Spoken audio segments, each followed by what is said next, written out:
நாகையில் அறுவடை பணிகள் தீவிரமாக நடந்து வந்த நிலையில் இரவு பகலாக கொட்டி தீர்த்த கனமழையால் திருமருகல் ஒன்றியத்திற்குட்பட்ட கிராமங்களில் அறுவடைக்கு தயாராக இருந்த 1000 ஏக்கர் குறுவை நெற்பயிர்கள் மழை நீரில் சாய்ந்து வீணாக தொடங்கியிருப்பதாக விவசாயிகள் வேதனை தெரிவிக்கின்றனர்.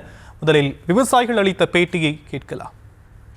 தீபாவளிக்கு முன்னாடியே எல்லாம் அறுக்க வேண்டிய அறுப்பு, மழை பெஞ்சு எல்லாம் தாஞ்சி வீணாக போய் எல்லாம் முளைச்சி போச்சு. நிற்கிறதும் முளைச்சி போச்சு, படுத்து கிடக்கிறதும் முளைச்சி போச்சு.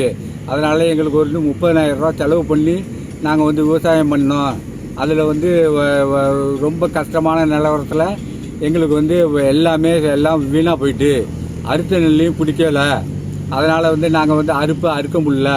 அதனால் எங்களுக்கு எக்கச்சக்கமாக இருந்துச்சு. இந்த இதை நான் எப்படி உங்களுக்கு ஈடு பண்ண போகிறேன்னு எங்களுக்கு ஒரே மன உளைச்சலாக இருக்குது. நாங்கள் ரொம்ப கஷ்டப்பட்டு வாழ்க்கையை இருக்கிறதா தாவறதான்னு ரொம்ப மனம் நொந்து போயிருக்கோம்.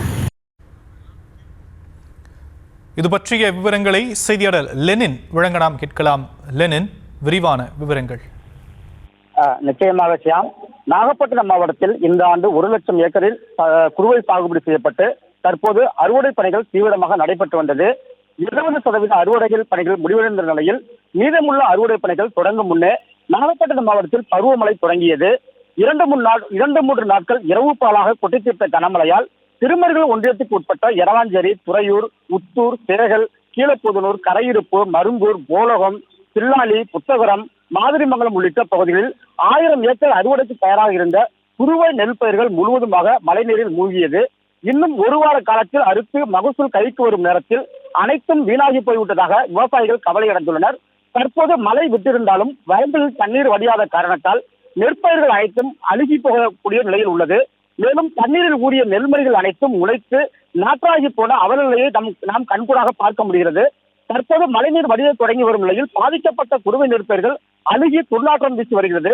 கடந்த மாதம் புகையான் தாக்குதலில் பாதிக்கப்பட்டிருந்த நெற்பயிரால் மகசூல் இழப்பு அடைந்த விவசாயிகள் இந்த கனமழையால் மீண்டும் பெரிய பாதிப்புக்கு உள்ளாகி இருப்பதாகவும், ஏக்கருக்கு 30,000 மேல் செலவு செய்து நன்கு வளர்ந்த நெற்பயிர்கள் இப்படி ஆகிவிட்டது என்று தொடர் மழையால் பாதிக்கப்பட்ட விளைநிலங்களை முறைப்படி கணக்கெடுத்து பாதிக்கப்பட்ட அனைத்து விவசாயிகளுக்கும் உரிய நிவாரணம் வழங்கும் என்று அப்பகுதி விவசாயிகள் கோரிக்கை வைத்து வருகின்றனர்.